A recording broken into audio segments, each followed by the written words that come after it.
तुमचं निकनेम काय? चिंटू आहे. आवडता सिनेमा कोणता? मी कॉमेडी जास्त बघतो. अंदाज आपला त्यातला. पुस्तक कोणतं आणि का? पुस्तकं मी वाचत नाही अनफॉर्च्युनेटली. नमस्कार, द स्लॅम बुकमध्ये आपल्या सगळ्यांचं स्वागत.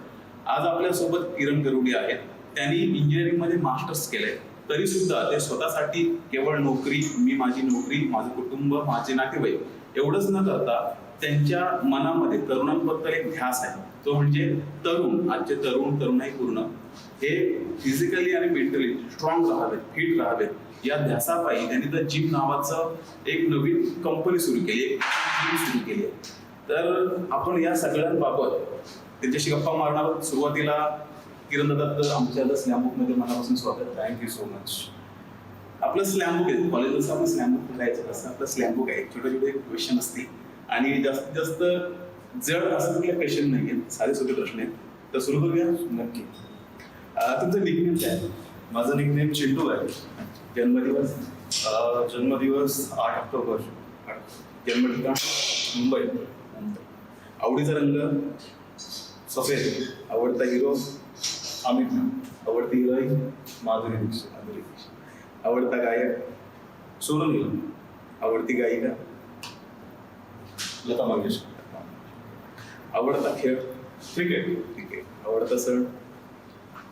सण सगळेच आवडतात, पण त्यातल्या त्यात दिवाळी. आवडता सिनेमा कोणता? मी कॉमेडी जास्त बघतो, तर अंदाज आपला त्यातल्या त्यात फेवरेट आहे. आवडतं पुस्तक कोणतं आणि का?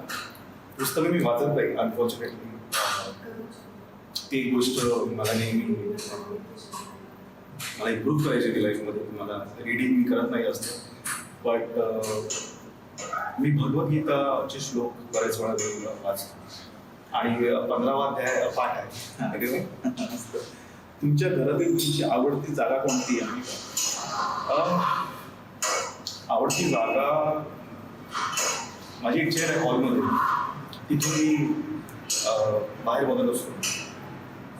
ती मी जास्त फेवरेट जागा आहे, कारण मोकळा आकाश असतो आणि बरेच चांगले विचार येतो. लहानपणीची तुमची खूप आनंददायक घटना? आनंददायक घटना लहानपणीची मला अजून आठवतं. लहानपणी आई अंघोळ घालून यायची आणि मग थंडी वाजायची आम्हाला, तर आम्हाला टॉवेलमध्ये लपेटायची आणि दररोज कपडे घालायचे. एक दिवशी असं झालं काहीतरी अजून, आणि खूप मला व्यवस्थित आठवत होतं दिवस. दूध ठेवलेलं होतं गॅसवर आणि आम्हाला अंघोळ करून झाली आणि आणलं टॉवेलमध्ये आणि कपडे काढून ठेवलेले बाहेर आणि मी खूपच घाम होतो आणि मी स्वतःहून शर्ट घातला. तो दिवस म्हणजे मी स्वतःहून काहीतरी केलं याचा जो आनंद होता तो मी अजून विसरू नाही शकत. तर शर्ट घातला आणि मी तो गेलो आईकडे आणि पळत गेलो आणि मी आईला, आई मी शर्ट घातला स्वतःहून. तो क्षण मला अजूनही आठवतो, कारण मी काहीतरी असं वाटतं मी पहिल्यांदा काहीतरी करून दाखवलं. कुठल्याही पहिल्या गोष्टीचा आनंद वेगळा असतो आणि ते लक्षात राहतं. हो. आवडतं जेवण कोणतं? साधं सोपं, डाळ भात आणि लोणचं पापड. काही विशेष नाही. आपलं चपाती स्वतःला करता येत नाही म्हणून, पण भाजी वगैरे छान म्हणून, पण सोपं अगदी 5 मिनिटात कुकर लागला. फिक्की डाळ चालते आणि मला फोडणीची भाजी असं काही. स्वीट डिश कोणती आवडते? स्वीट डिश अवॉइड करतो कारण फिटनेसमध्ये असल्यामुळे, पण मला काजू कतली खूप आवडते. तुम्हाला जेवण बनवता येतं का? आणि येत असेल तर कोणती डिश खूप चांगली बनवता? मी जसं इंट्रोडक्शनमध्ये तू सांगितलंस की मी इंजिनिअरिंग बॅकग्राऊंडचं आहे, तर मी पुण्याला गेलो इंजिनिअरिंग करण्यासाठी. तिथे 4 वर्ष होतो आणि मास्टर्स करायला मी लंडनला गेलो. तिथे 2 वर्ष मला मास्टर्स करायला लागले आणि 2-2.5 वर्ष मी काम केलं आणि त्याच्यानंतर मी बँगलोरला गेलो. तिथे मी परत 2-2.5 वर्ष काम केलं. तर मी एक 10-12 वर्ष घराच्या बाहेर होतो. मी जेवण बनवायला शिकलेलो, कारण मला बाहेरचं पटायचं नाही, कारण सोडा आणि मग तेल. त्याच्यामुळे आईने मला कमीत कमी डाळ भाताचं कुकर लावून टाकायला एवढी ट्रेनिंग दिली. आणि टाईम मी पुलाव बनवायला किंवा भाज्या बनवायला, चपाती पोळी बनवायला पण शिकलो. म्हणजे तब्बल आणि मी व्हेजिटेरियन आहे, आपलं कॉम्प्लिकेटेड नाही. डाळ भाताचं कुकर 2 चपात्या आणि कोणतीही भाजी, आणि त्यातल्या त्यात आवडती भाजी फ्लावरची. पुढचा प्रश्न एक खट्याळ आहे, पण त्याच्या अगोदर एक सांगतो की आपण त्यांच्या जिम मध्येच बसलो त्यांचा इंटरव्ह्यू घेण्यासाठी, आणि बाजूला काही मुलं व्यायामही करतात, तर थोडा तो आवाज मध्ये मध्ये येतोय. आता एक खट्याळ प्रश्न, तुमचा पहिला क्रश कोण? हो, शाळेत. मला शाळेत असताना सगळ्या टीचर खूप आवडायच्या, कारण खूप मस्तीखोर होतो मी. आणि 4थीला असताना एक नवीन टीचर आलेली, आणि ती खूप प्रेमळ होती, आणि मला त्यावेळेस कळायचं पण नाही की म्हणजे ह्याला क्रश म्हणतात. मग मोठा झाल्यानंतर कळालं मला की अरे ह्याला क्रश म्हणतात. तर ती मला इतकी आवडायची मॅडम, तिच्या तासाला इतकं लक्ष देऊन अभ्यास केलाय मी, कारण ती कधी ओरडली ना. ती खूप प्रेमाने अभ्यास करून घेतला आमच्याकडे. ते पहिलं करू. ओके, काय बघून तुमच्या चेहऱ्यावर हसेल? कोणी कोणाला मदत केलेली बघून मला खूप आनंद मिळतो.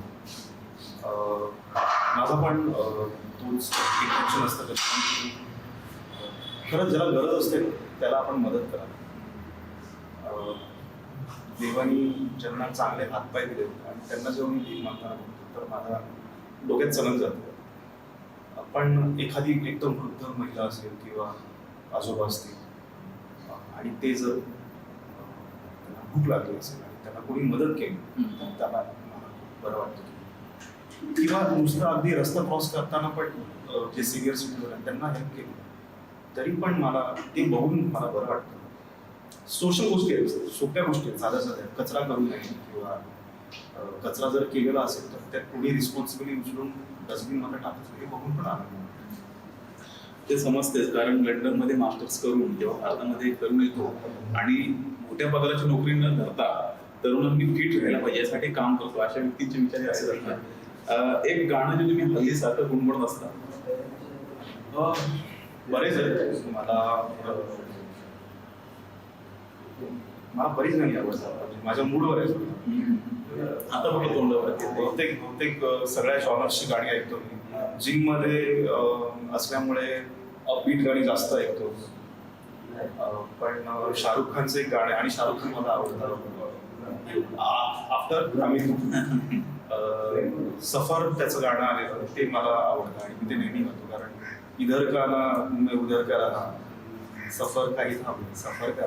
खूप छान गाणं आहे. आणि असं कोणतं गाणं आहे ज्या गाण्यात तुमच्या जीवनाचा सार सामावला आहे असं तुम्हाला वाटतं?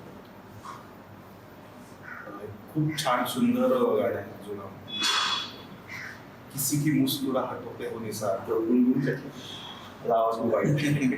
तरी चालेल. किसी की मुस्कुराहटों पे हो निसार, किसी का दर्द मिल सके तो ले उधार, किसी के वास्ते तेरे दिल में प्यार, जीना इसी का नाम है. त्या काळात लिहून विचार करा किती सुंदर असतं. लोकांची तुमच्याबद्दल चुकीची कल्पना कोणती? मी विचार नाही करत. करू दे लोकांना काय विचार करायचा, तर मी माझा वेळ नाही वाया घालवत त्याच्यात.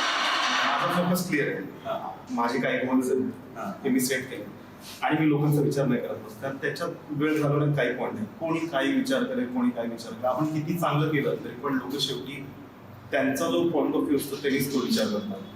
तर माझा हा सल्ला आहे सगळ्यांना की तुम्ही किती चांगलं कराल ना, तर ते चांगलं कधी मोजणार नाही. काहीतरी एखादी गोष्ट वाईट होईल ना, त्याच्यावरच सगळेजण चर्चा करत असतील. तर लोकांनी किंवा तरुणांनी कधीच विचार करू नये की काय विचार करतात आपल्याला. तुमच्या मनात जे आहे ते स्पष्टपणे मांडा आणि पॉझिटिव्हली काम करा, चांगलं काम करा. मस्त सल्ला आहे, खरंच मस्त सल्ला. तुम्ही आता जे आहात ते नसतात तर काय व्हायला आवडलं असतं? नाही, मी खुश आहे. मी खूप खुश आहे, कारण मी खूप विचार करून व्यवस्थित डिसिजन घेऊन एरोस्पेसमध्ये डबल मास्टर्स केल्यानंतर पण मी ह्या फील्डमध्ये आणि मी एरोस्पेसमध्ये पण काम करतो, आणि मी खूप खुश आहे. आणि मला नाही वाटत ह्याच्या पलीकडे मी अजून काही वेगळं करू शकतो असतो. कारण जे माझ्या आईवडिलांनी माझ्यावर संस्कार दिले, माझी आई टीचर आणि माझे बाबा स्वतः इंजिनियर, त्यांनी मला तसं केलं, आणि मी खूप खुश आहे जसं आहे तसं. तुम्ही या तुमच्या क्षेत्रात खुश आहे म्हणजे मुंबई तरुण नक्की फिट होणार, त्यात काही शंका नाही. आमचे तुम्हाला शुभेच्छा आहेत. थँक्यू. कोणती सवय तुम्हाला सोडायची आहे आणि कोणती सवय तुम्हाला लावून घ्यायची? मला खूप पटकन राग येतो. काही गोष्टी आहेत म्हणजे काही गोष्टी आपल्या अवतीभोवती होताना बघतो आपण आणि त्याचा खूप राग येतो आपल्याला आणि आपण काहीच नाही करू शकत त्याच्याबद्दल. त्याचा पण तो राग येऊन पण काय होतं की आपण काही नाही करू शकत त्या विषयी. म्हणजे जे काय हल्ली आपल्या अवतीभोवती चाललेलं आहे, कोविड काळ जो काय गेलेला आहे, खूप निगेटिव्ह काळ गेलेला आहे आणि त्याच्यानंतर पण काही गोष्टी चालल्या होत्या. लोकांची खूप हालत होते, खूप वाईट परिस्थिती आहे. आपण काही नाही करू शकत त्याच्यावर. फॉर दॅट जेवढं आपल्याला जमतं तेवढं आपण करू शकतो, पण एक सर्टन लिमिट आहे त्याच्यावर. त्याचा राग येतो की आपण त्या लिमिटला क्रॉस नाही करू शकत. तुमचे फिरायला जाण्याचे लॉजिक काय आहे आणि आवडतं ठिकाण कोणतं? स्ट्रेस बस करलंच नाही. मी नेहमी फिरायला जातो कारण मला या डेली रुटीनमधून कंटाळा आला असतो, तेच आणि मला असं वाटतं की जेव्हा फिरतो आपण त्यावेळेस नवीन जागा बघून, नवीन हवा, नवीन पाणी, नवीन जेवण, नवीन लोक बघून आपल्याला एक वेगळा रिसर्च होतो.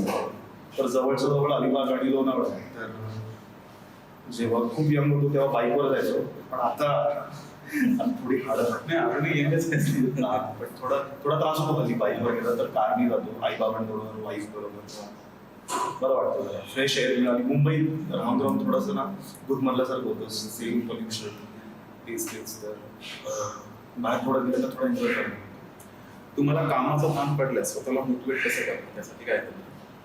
पण मला कामाचा ताण नाही पडत कधी, कारण मी जे करतो ते खूप एन्जॉय करतो. मी हे क्षेत्र निवडले ते मी निवडले, तर मला कधीच ताण नाही पडत. मी 10 तास, 12 तास, 14 तास, कधी कधी 16 तास जेव्हा जिम सेटअप करायचं असतं त्यावेळेस तर बट दॅट इज फाईन, कारण ती प्रोसेस आहे ती मी एन्जॉय करतो आणि मला कधी त्याचा त्रास होत नाही. माझ्या एरोस्पेसमधल्या पण बरेचसे माझ्या ऑर्डर सेवा असतात जेव्हा मला फील्डवर काम करावं लागतं त्यावेळेस मी कंटिन्युअस काम करत असतो, पण ते मी एन्जॉय करतो. तर मला असं कधी ताण पडल्यासारखं मला कधीच जाणवलं, कारण मी एन्जॉय करत असतो प्रोसेस. आता शेवटचा प्रश्न आहे, प्रत्येकाने आपलं जीवन कोणत्या सिद्धांतावर जगावं असं तुम्हाला वाटतं?